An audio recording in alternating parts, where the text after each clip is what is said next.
బ్యాంకుల నుంచి తీసుకున్న అప్పులు చెల్లించకపోవడంతో సుజనా చౌదరి ఆస్తులను ఈడీ అటాచ్ చేసింది.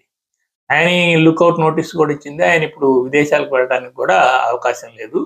అయితే ఇప్పుడు తాజాగా ఇంకో కేసు నమోదైందంటే అసలు ఆయన బ్యాంకులకు తాకట్టు పెట్టిన ఆస్తులు ఆయనవి కావు. అవి నావి అని ఒక ఆయన క్లెయిమ్ చేశాడు. నా ఆస్తులను అక్రమంగా తీసుకెళ్లి ఆయన బ్యాంకుకి తాకట్టు పెట్టుకున్నాడు. వాటి గురించి నేను పోలీసులకు ఫిర్యాదు చేసినప్పుడు కూడా ఇంతవరకు పోలీసులు ఎలాంటి చర్య తీసుకోలేదని చెప్పి ఆ బాధితుడు కోర్టులో పిటిషన్ వేశాడు సుజనా చౌదరి మీద. అయితే అసలు ఈ కేసు పూర్వపరాలు ఎలా ఉన్నాయంటే హైదరాబాద్ అమీర్పేట మండలం బహ్లూఖాన్గూడ సర్వే నంబర్ 129/3లో 26,436 చదరపు గజాలు హబీబ్ సలాది అనే ఒక వ్యక్తిది.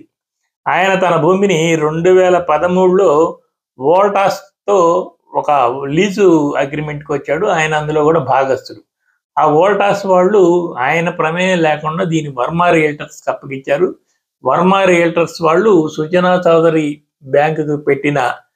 బ్యాంకు కోసం ఈ లోన్స్ కోసం పెట్టిన దాంట్లో దీన్ని తనఖా పెట్టి వాళ్ళు గ్యారంటర్లుగా ఉన్నారు. కనుక ఈ ఆస్తి ఏదైతే బ్యాంకుకి తనఖా పెట్టి ఆస్తి ఏదైతే ఉందో అది నాది, తనఖా పెట్టుకునే హక్కు వాళ్ళకి లేదు. వాళ్ళు ఎంఆర్ఓలతోనూ రెవెన్యూ ఆఫీసర్తో కొమ్మక్కై దీన్ని ఈ విధంగా చేశారు. ఇప్పటికి కూడా ఈ కేసుకు సంబంధించి పోలీసులు ఫిర్యాదు చేసినప్పుడు ముందున రాకపోవడానికి కారణం సుజనా చౌదరి ఒత్తిడి అని చెప్పేసి ఆయన కోర్టులో పిటిషన్ వేశారు. సోమవారం ఆ పిటిషన్ విచారణకు వచ్చింది. 20వ తారీఖు వాయిదా వేశారు. సుజనా చౌదరి ఇప్పుడు బీజేపీలో ఉన్నారు, విజయవాడ ఎమ్మెల్యే.